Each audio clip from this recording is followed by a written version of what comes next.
Bonjour à tous, aujourd'hui au programme je voulais vous parler de Cape Fear, ou en français Les Nerfs à vif, parce qu'il y a une bande-annonce qui est sortie tout récemment sur une nouvelle adaptation de l'œuvre Les Nerfs à vif.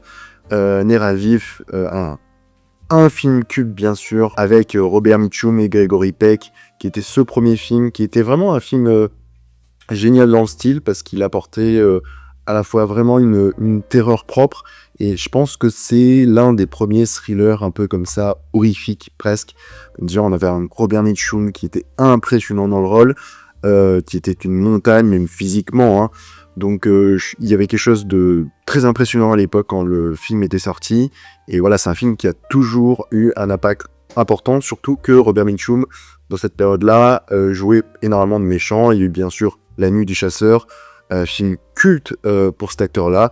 Et après, il y a eu Les Nerfs à vif, qui était un film vraiment à la fois bien travaillé sur, je pense, une horreur psychologique aussi.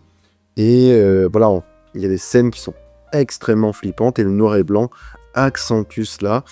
Et par la suite, Martin Scorsese avait fait une version dans les années 90 avec Mitchum, pas Mitchum, Robert Mitchum, il fait un petit caméo, mais c'est surtout Robert De Niro qui prend le rôle.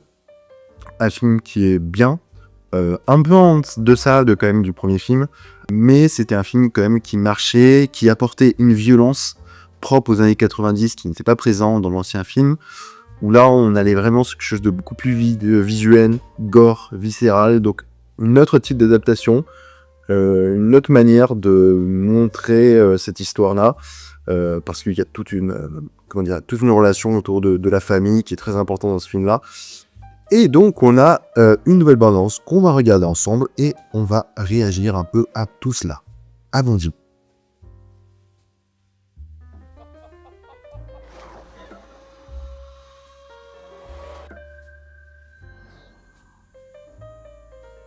You ever look around and wonder, do we deserve all this? Do we deserve all this? Do we deserve all this? Do we deserve all this?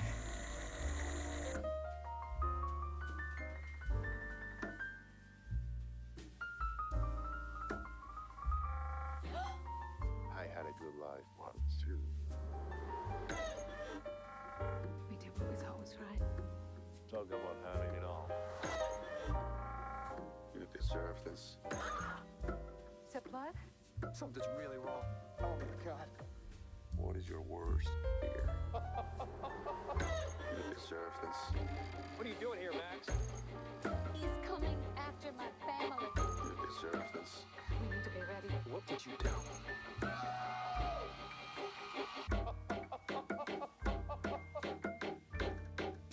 Is there any way Max could know about what we did? You deserve this. You deserve this.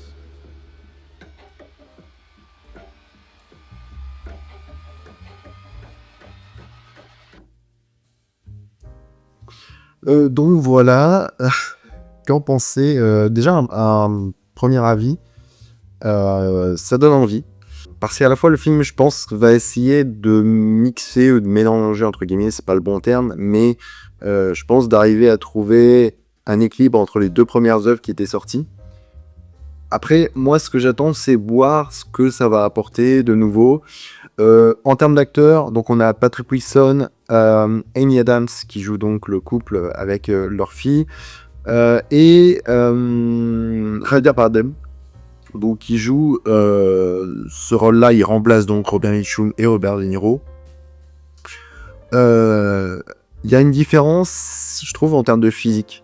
C'est que bon là, Mitchum, là qu'on le Mitchum, lapsus, mais c'est-à-dire que Javier Bardem est très très sec, alors que Mitchum est imposé physiquement, est vraiment énorme, et De Niro aussi avait une musculature assez énorme, même si c'est vrai que dans la version de Scorsese, il avait, même s'il était énorme, hein, mais il avait bien séché pour le rôle, donc à voir ce que ça peut donner. Mais moi ça m'a un peu perturbé que ce soit Javier Bardem, qui est pas un mauvais acteur, hein, mais à voir ce que ça peut donner dans ce méchant.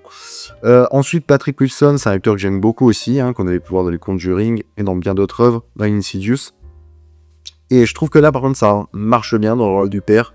Je pense qu'on peut avoir quelque chose d'assez sympa parce que c'est un personnage et un acteur qui physiquement n'est ni trop énorme, ni trop faiblard. Donc, je pense que ça peut être pas mal d'avoir un père un peu combattant sans non plus être la brute. Parce que il pourrait y avoir un souci sur la version de Scorsese, c'est-à-dire que Nick Nolte, par rapport à Gregory Peck, Nick Nolte était énorme. Et quant à Nick Nolte et Robert De Niro, même s'il est énorme, il y a quand même un souci. Il fallait quand même que le père soit un peu plus faiblard, ouais, on pourrait dire comme ça, que le rôle du méchant. Donc Patrick Wilson, je pense que ça peut être pas mal. Ça peut être un personnage aussi ambigu qui peut avoir des choses à cacher. On le voit dans l'abondance, on sait peut-être pas. Peut-être qu'aussi la nouvelle version va nous apporter des éléments qu'on n'avait pas dans les versions différentes, les autres versions qui avaient été faites par le passé. Et bien sûr, Amy Adams, une actrice que j'aime énormément. Je conseille Nocturnal Animals, film que j'adore avec elle. Je trouve que c'est une excellente actrice qui arrive vraiment à jouer des rôles très nuancés. Et j'aime beaucoup ses expressions visuelles. Je trouve qu'elle a quelque chose au niveau du visage. Je trouve que ses sentiments arrivent vraiment bien à ressortir. Donc à voir ce que ça peut donner. Alors, on va revenir un tout petit peu sur certaines scènes qui m'avaient marqué. On a un moment du film, il y a un moment de la bande-annonce, du noir et blanc avec les points où il y a marqué passer en fait sur les phalanges.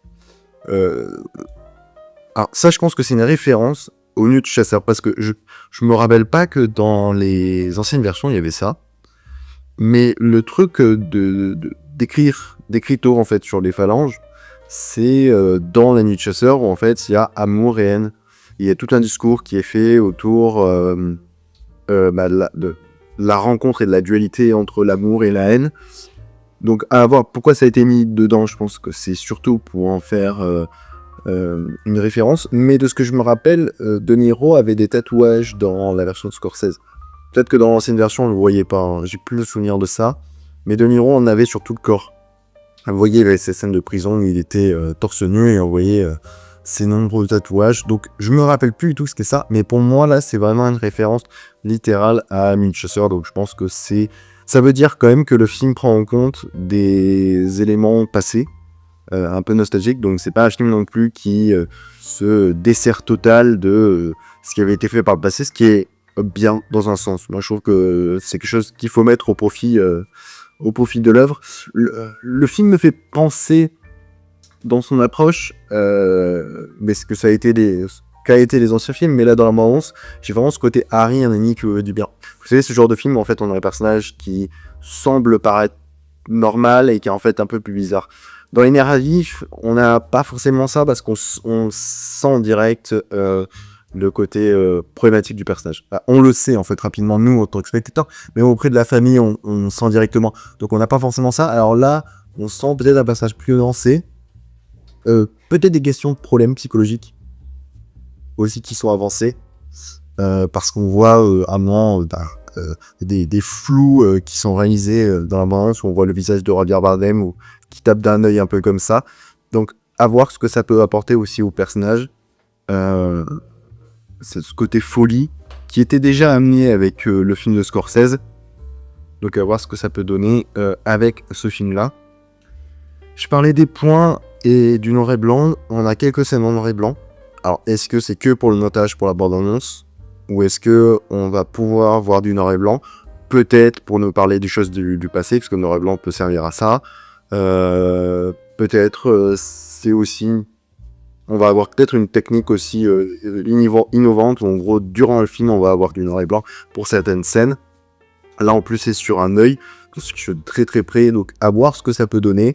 On a des scènes assez violentes, on a une scène de douche avec sur des rideaux de douche du sang qui explose. Donc là on a vraiment une très grande violence qu'on n'avait pas dans la toute première version, mais qu'on avait dans la version de Scorsese. Mais on sent que c'est accentué. Le film, alors là c'est abondant, mais en termes d'étalonnage, il est très très sombre. Même dans la partie journée, quand on a du soleil, le film est tablonné très sombre, donc à voir ce que ça peut donner aussi.